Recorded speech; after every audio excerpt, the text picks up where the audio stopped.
और चलिए खबरों को तफसील से जानेंगे। अयोध्या अराजी मामले की समाअत का कल आखिरी दिन है। आज 39वें दिन की समाअत अदालत में हुई। चीफ जस्टिस ऑफ इंडिया ने कहा कि समाअत का 40वां दिन आखिरी दिन रहेगा। वहीं 17 अक्टूबर को मोल्डिंग ऑफ रिलीफ पर समाअत होगी। मोल्डिंग ऑफ रिलीफ क्या होता है, इसे समझने के लिए वकील विष्णु शंकर से खास बातचीत की हमारे साथी सुशील पांडे ने। सुप्रीम कोर्ट ने आज अयोध्या विवाद मामले में सुनवाई के दौरान यह स्पष्ट कर दिया कि 17 अक्टूबर सुनवाई का आखिरी दिन होगा। सुनवाई के आखिरी दिन supreme court moulding of relief पर बातचीत करेगा। लेकिन मोल्डिंग ऑफ रिलीफ होता क्या है, उसको समझाने के लिए विष्णु शंकर जैन है हमारे साथ। सर, कल आखिरी दिन है इस पूरी सुनवाई का। सुनवाई का आखिरी जो दिन होगा उसमें मोल्डिंग ऑफ रिलीफ पर बातचीत की जाएगी कोर्ट में आप तमाम लोगों की तरफ से। मोल्डिंग ऑफ रिलीफ है क्या? देखिए, मोल्डिंग ऑफ रिलीफ का मतलब ये होता है कि जो पार्टीज ने मांगा है, चाहे मुस्लिम पक्ष हो चाहे हिंदू पक्ष हो, अगर कोर्ट वो मत का नहीं है कि उनको वो एग्जैक्ट चीज दे, उसके बजाय इन ऑल्टरनेटिव कुछ और देना चाहता है, तो वो मोल्डिंग ऑफ रिलीफ की श्रेणी में आता है। जैसे आर्टिकल 142 के तहत सुप्रीम कोर्ट को पावर है to do complete justice between the parties, read with section 151 CPC. इसी के तहत सुप्रीम कोर्ट चाहता है कि दोनों पार्टीज बहस करें, क्योंकि ये सूट और ये केस सीपीसी से गवर्न होता है। तो क्या सुप्रीम कोर्ट को पावर है, क्योंकि फर्स्ट अपील है। और सुशील जी, मैं बताना चाहता हूं कि सुप्रीम कोर्ट में बहुत कम ऐसी अपीलें हैं जो फर्स्ट अपील होती है, जो डायरेक्ट ट्रायल कोर्ट से आती हैं, क्योंकि इस मामले का ट्रायल हाईकोर्ट ने किया था और ये फर्स्ट अपील है जो सुप्रीम कोर्ट में आई है। तो कोर्ट ये सुनना चाहती है कि क्या वो रिलीफ मोल्ड करके इन ऑल्टरनेटिव पार्टीज को कुछ दे सकते हैं। जैसे for example, just an example, कि सूट नंबर 5 रामलला विराजमान ने फाइल किया है, उसमें स्कीम ऑफ एडमिनिस्ट्रेशन नहीं मांगा गया। अगर आज कोर्ट इस मत की होती है कि सूट नंबर 5 वो डिक्री कर रहे हैं, तो वहां पे उस मंदिर का देख रखाव कौन करेगा, मैनेजमेंट कौन करेगा, उसके लिए कोई रिलीफ नहीं मांगी गई है। तो क्या कोर्ट मोल्ड करके वो रिलीफ भी दे सकती है? या अगर सूट नंबर 4 जो मुस्लिम्स ने फाइल किया है, अगर कोर्ट मानती कि पार्शली उनका पोजेशन था, तो क्या एक्वायर्ड एरिया जो बहुत बड़ा एरिया है 67 हेक्टेयर्स का, क्या उसमें उनको कोई रिलीफ दी जा सकती है? तो ये सारे सवाल, ये सारे क्वेश्चंस, ये सारे लीगल पहलू, ये सारे इलस्ट्रेशंस 41 डे पे सुप्रीम कोर्ट के सामने रखे जाएंगे। विष्णु, अगर मोल्डिंग ऑफ रिलीफ की बात करें तो हिंदू महासभा इस मामले में पक्षकार है, आप लगातार बहस कर रहे हैं। आप लोगों का स्टैंड क्या होगा फिलहाल? देखिए, हमारा स्टैंड बहुत ही क्लियर है। जब मोल्डिंग ऑफ रिलीफ की बात आएगी तो हमारा ये मानना है कि अगर सूट नंबर 5 डिक्री करती है सुप्रीम कोर्ट, तो उस स्थिति में वहां पे scheme of administration, management lay down किया जाना चाहिए कि मंदिर का देख रखाव करने के लिए एक कमेटी, एक बॉडी बने जो वहां पे मंदिर का देख रखाव कर सके, और उसमें समाज के जितने बुद्धिजीवी वर्ग के लोग हैं या संत समाज के जो लोग हैं उनको उसमें इंक्लूड किया जाए। कमेटी का मतलब ये समझा जाए कि जैसे वैष्णो देवी में श्राइन बोर्ड बनाया गया है, साईं धाम पे साईं श्राइन बोर्ड बनाया है, इस प्रकार का कुछ आप लोग मांग करेंगे? हाँ, इस प्रकार की मांग करेंगे कि एक ऐसा ट्रस्ट बने, एक ऐसा स्कीम ऑफ एडमिनिस्ट्रेशन बने जो उस मंदिर का देख रखाव प्रॉपर ढंग से कर सके। तो सुप्रीम कोर्ट फिलहाल इस मामले में कल आखिरी सुनवाई करेगा और वो सुनवाई होगी मोल्डिंग ऑफ रिलीफ की। विष्णु के मुताबिक मोल्डिंग ऑफ रिलीफ का मतलब सीधे तौर पे है कि अगर तमाम पक्षकारों को उनके मन के मुताबिक फैसला ना सुनाया जाए तो क्या सुप्रीम कोर्ट कुछ ऐसा विकल्प उनके सामने रख सकता है जिस विकल्प के द्वारा तमाम पक्षकार इस फैसले से संतुष्ट हों। आर्टिकल 142 के तहत सुप्रीम कोर्ट के पास असीमित अधिकार है और उस असीमित अधिकार का प्रयोग करके सुप्रीम कोर्ट इस दिशा में भी फैसला सुना सकता है। इस मामले पर सुप्रीम कोर्ट में कल बहस की जाएगी। कैमरामैन अंकित के साथ सुशील पांडे, न्यूज़ 18 दिल्ली। और वहीं मुस्लिम पर्सनल लॉ बोर्ड की बाबरी मस्जिद कमेटी के कन्वीनर डॉक्टर कासिम रसूल इलियास ने न्यूज़ 18 से खास बातचीत की। उन्होंने बाबरी मस्जिद के हवाले से अपना मौक़िफ़ साफ किया। उनका कहना है कि 1989 से कबल ये दावा नहीं किया गया था कि इसी मुकाम पर राम जी की पैदाइश हुई थी जिस मुकाम पर आज मूर्तियां रखी गई हैं। ये दावा 1989 में किया गया था। उन्होंने मजीद कहा कि शवाहिद, हक़ाइक़ और तारीख़ी सबूतों की बुनियाद पर मुझे यकीन है कि फैसला बाबरी मस्जिद के हक़ में ही आएगा। कासिम रसूल इलियास ने दीगर तारीखी पस मंज़र में हमारे नुमाइंदे खुर्रम शहजाद से खास बातचीत की है। बाबरी मस्जिद राम मंदिर विवाद में आज 38वें दिन की सुनवाई पूरी हुई है। आज मुस्लिम पक्ष की तरफ से अपनी तमाम दलीलें पूरे कर ली गई हैं। पूरे मामले पर बात करने के लिए हमारे साथ डॉक्टर कासिम रसूल इलियास साहब हैं। इलियास साहब, सुनवाई दलीलें पूरी हो गई, क्या दिल में चल रहा है, क्या होने वाला है, क्या सोच रहे हैं आप?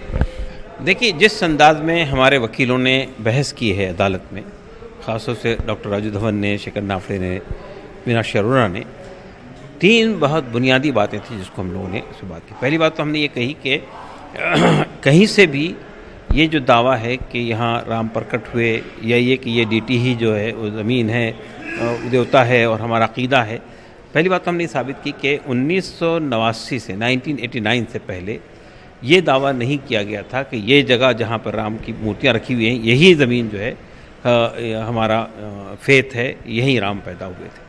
ये 89 में दावा किया गया और फिर हमने ये भाई साबित कर दिया दस्तावेज़ात से कि 1949 तक जब मूर्तियाँ अंदर रखी गई थी उस वक्त तक के हिंदू फरीक का दावा ये था कि चबूतरा जो है वही चबूतरा है जहाँ राम पैदा हुए थे। और 1885 में जो मुकदमा फाइल किया गया था चबूतरे निर्मोही अखाड़ा की तरफ से, उसमें भी उन्होंने जो नक्शा दाखिल किया था उस नक्शे में ये बात कही गई थी कि हमारे पश्चिम में मस्जिद है और पूरब में जो है वो कब्रिस्तान है। तो आज जब आपके खुद अपने जो दाखिल किए गए दस्तावेज़ात हैं वो दस्तावेज़ात खुद ये मानते हैं कि यहाँ पूर्व पश्चिम में मस्जिद है, तो आज आप कैसे दावा कर सकते हैं मस्जिद के ऊपर? मतलब आप ये कह रहे हैं कि आपने जो अपना पक्ष है वो बहुत भरपूर तरीके से रखा है और फैसला आपके हक़ में होने वाला है। देखिए, जो शवाहिद हैं, हक़ाइक़ हैं, दलाइल हैं, तारीख़ी सबूत हैं, दस्तावेज़ात हैं, ख़ुद आर्कियोलॉजिकल सर्वे फाइंडिंग को जो हमने बताने की कोशिश की है, इन सब के बुनियाद पे हमें पूरा यकीन है इंशाअल्लाह अज़ीज़ के फ़ैसला बाबरी मस्जिद के हक़ में आएगा। मुल्क की अदलिया के वक़ार का मसला भी है, पूरे दुनिया की नज़रें इस मुक़दमे पर लगी हुई हैं, तो और हिंदुस्तान के दस्तूर और सेकुलरिज़म के तकाज़ों के तहत में अगर फ़ैसला आएगा तो यकीनन वो फ़ैसला बाबरी मस्जिद के हक़ में आएगा। अब थोड़ी सी जगह बची है वहाँ पर, पहले बहुत बड़ी जगह हुआ करती थी। एक बात ये भी है कि इसमें लेन देन भी हो सकता है, तो उसको लेकर के आप लोगों का क्या रुख है?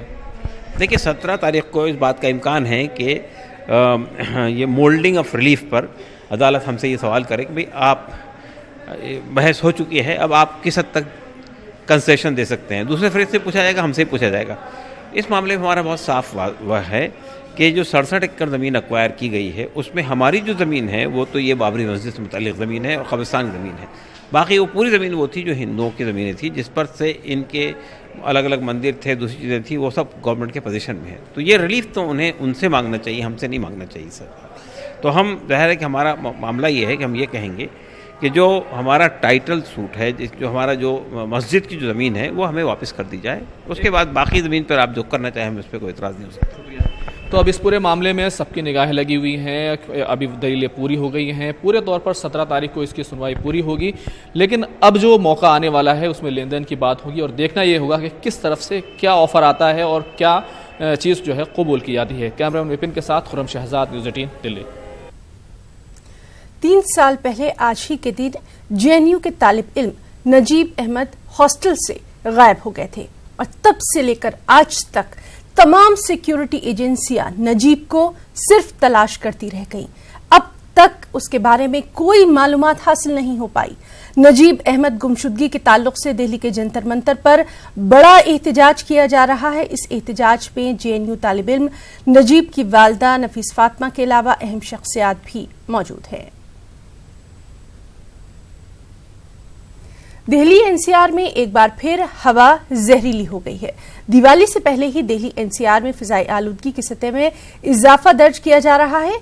एयर क्वालिटी इंडेक्स 200 के पार पहुंच चुका है और ऐसे में बढ़ती फिजाई आलूदगी पर रोक लगाने के लिए दिल्ली के साथ साथ एनसीआर में भी जनरेटर चलाने पर ही पाबंदी होगी। साथ ही दिल्ली एनसीआर की फिजा को बेहतर करने के लिए जरूरी इक़दाम किए जाएंगे और इस सिलसिले में मजीद जानकारी दी हमारे नुमाइंदे सागर गुप्ता ने।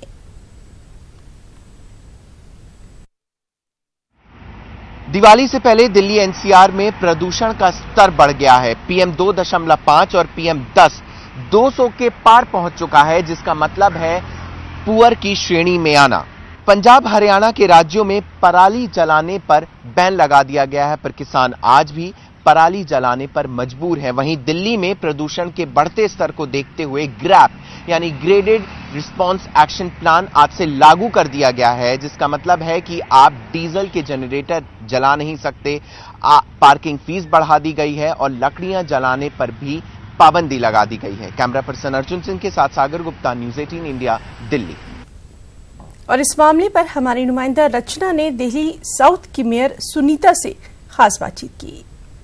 करने के लिए मौजूद हैं साउथ एमसीडी की मेयर सुनीता जी, और उनसे जानेंगे कि जिस तरीके से एयर पोल्यूशन लगातार बढ़ता जा रहा है, साउथ एमसीडी की क्या कुछ तैयारियां हैं। मैडम, जिस तरीके से तैयारियां हैं, क्या कुछ तैयारी है? हमारी ये तैयारी है कि हमने सभी जोनों में है जो बड़े बड़े पानी के छिड़काव के ट्रंक अप्लाई करवा दिए हैं, और जगह जगह आप देखते भी होंगे कि जहाँ सबसे ज़्यादा डस्ट है, जहाँ पर सबसे ज़्यादा पोल्यूशन है, वहाँ पर छिड़काव शुरू हो चुका है। और हमने जो है 2 टाइम के लिए जो हमारे सैनिक भाई हैं, कर्मचारी सैनिक भाई हैं, उनको भी हमने डिस्ट्रीब्यूट कर दिया है कि वो नाइट की स्वीपिंग के लिए अलग होंगे और डे की स्वीपिंग के लिए अलग होंगे। तो पानी के छिड़काव भी किए जा रहे, कितनी टैंकर्स लगाए गए हैं? ये सभी जोनों में जो है, एक जोन में 2 टैंकर लगे हैं, और जहाँ पर भी ज़्यादा जरूरत होगी वहाँ पर बार बार जाएंगे। मैम, और जनरेटर्स पर भी रोक लगाई जा रही है क्योंकि पोल्यूशन बढ़ रहा है, तो उसको लेकर क्या कुछ सख्ती जा रही है और किस तरीके से निगरानी हो रही है? जनरेटर पे भी ध्यान दिया जा रहा है कि भी पोल्यूशन ना हो, तो उस पर भी ध्यान किया जा रहा है। हमारे फेस्टिवल्स आ रहे हैं, इसमें जो पार्किंग की प्रॉब्लम्स हैं और पोल्यूशन की प्रॉब्लम्स हैं, इन सब पे हम किस तरीके से रोक लगा सकते हैं। बस एक आखिरी प्रश्न है कि पटाखे को लेकर क्या आप लोगों की तैयारी है, किस तरीके से रोक लगाएंगे, क्या करेंगे? जब तैयारी होगी आपको पूरी इन्फॉर्मेशन मिल जाएगी। तो आपने देखा, ये थी हमारे साथ बात करने के लिए साउथ एमसीडी की मेयर सुनीता कांगड़ा, जिनका कहना है कि जिस तरीके से लगातार वायु प्रदूषण बढ़ रहा है, साउथ एमसीडी पूरी तरीके से तैयार है। तमाम तैयारियां अब सड़कों पर भी नजर आने लगी हैं। कैमरा पर्सन प्रहलाद के साथ रचना, न्यूज़ 18 दिल्ली। दिल्ली के मुस्लिम अक्सरियती इलाके ओखला के श्रम विहार कॉलोनी के लोग पिछले 15 दिनों से सीएम अरविंद केजरीवाल के घर के सामने एहतजाज पर हैं। कॉलोनी के रास्ते कच्चे हैं, पीने के पानी का नामोनिशान तक नहीं, यहां तक कि सीवर भी नहीं है। बिजली मिलने से कुछ राहत जरूर है, लेकिन हालात काफी बदतर हैं। भैया, सबसे पहले तो हमें जो है ना, इधर सड़कों की परेशानी, इधर पोल्यूशन इतना होता है, मलबा डलता है, मिट्टी का गाड़ी चलती है, धूल हो जाती है, हम बुढ़े आदमी बीमार हो जाते हैं।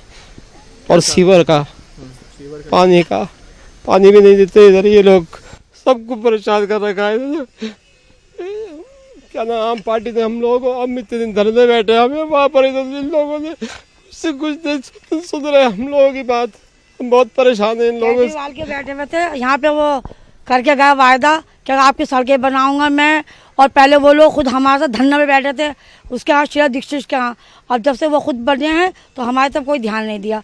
इतनी सड़कों में परेशानी होती है, हम खुद गिरते हैं, सड़क रोड पार करते ना, और जाल लगवा दिया जाली से, कि इतनी के 2-3 दफे मैं खुद बच चुकी हूँ रियो से। और बच्चे हमारे कामों पे जाते हैं, स्कूलों को जाते हैं यहाँ के बच्चे, तो जब तक रात को घर नहीं आते तो दिल धड़कता रहता है कि हमारे बच्चे अल्लाह खैर से वापस ला। दिवाली के आने में कुछ ही दिन बचे हैं, लेकिन दिल्ली की पटाखा मार्केट में ना ही कोई रौनक नजर आ रही है, ना ही शोर शराबा। दुकानों पर सन्नाटा पसरा है और दुकानदारों के चेहरों पर मायूसी झलक रही है। बाजार में ग्रीन पटाखे भी ना के बराबर नजर आ रहे हैं। फिजाई आलूदगी को देखते हुए गुज़िश्ता साल सुप्रीम कोर्ट ने हुक्म दिया था कि सिर्फ ग्रीन पटाखे ही जलाए जाएंगे। मैडम, सारी भीड़ क्या, बाजार की रौनक ही खत्म हो गई है, सब खाली बैठे, काम ही नहीं है, कस्टमर नहीं आ रहा, आता है अनार फुलझड़ी देख के चला जाता है, बोला ऊपर की आतिशबाजी अभी तक आई नहीं है। मार्केट में अवेलेबल है लेकिन कस्टमर नहीं है। अच्छा। इसको कहता आवाज वाला कोई चीज ही नहीं, आवाज वाला अभी तक कोई भी पटाखा नहीं आया अभी तक इसको हमने यूज नहीं किया है, तो पोल्यूशन पता कैसे लगेगा कितना है कितना नहीं। लेकिन जो चीज हर साल होती आ रही है, पराली फिर जलना चालू। मुफक्किर कौम सर सैयद अहमद खान की तालीमात और कौम के लिए उनकी खिदमात को नई नस्ल तक पहुँचाने के लिए मेरठ में हर साल जश्न सर सैयद के उन्वान से खास तकरीबात का इनेकाद किया जाता रहा है।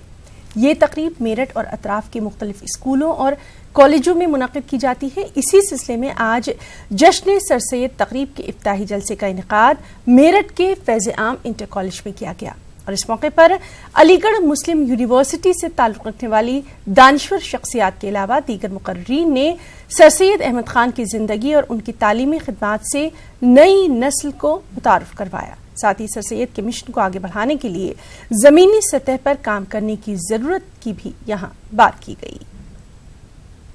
सर सैयद अहमद खान की हयात और ख़िदमात के ऊपर बात होती है, जबकि सर सैयद अहमद खान खुद अपने आप में प्रैक्टिकल आदमी थे। वो करने में ज़्यादा यकीन रखते थे बनिस्बत कहने के। तो मैं ये महसूस करता हूँ कि हम लोग जो सर सैयद अहमद ख़ान की ज़िंदगी के बारे में, उनके ख़ानदान के बारे में, उनकी खिदमात के बारे में ज़रूरी है बताना, लेकिन हम कुछ ऐसा काम करें कि जिससे सर सैयद का मिशन जो है वो ज़मीनी सतह पर पूरा हो सके।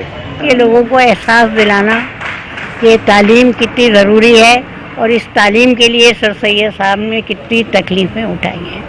किसी चीज़ का हासिल करना कोई आसान काम नहीं होता है। काम हो रहा है, कुछ उसमें जो काम कर रहे हैं उनका बिजनेस पॉइंट ऑफ व्यू से भी काम हो रहा है, लेकिन इसका कौम को भी थोड़ा बहुत फ़ायदा आ रहा है। लेकिन वो जुनूनी कैफियत जो सर सैयद की थी वो तो बहरहाल किसी के अंदर नहीं है और होना बहुत मुश्किल भी है और इतना आसान काम नहीं।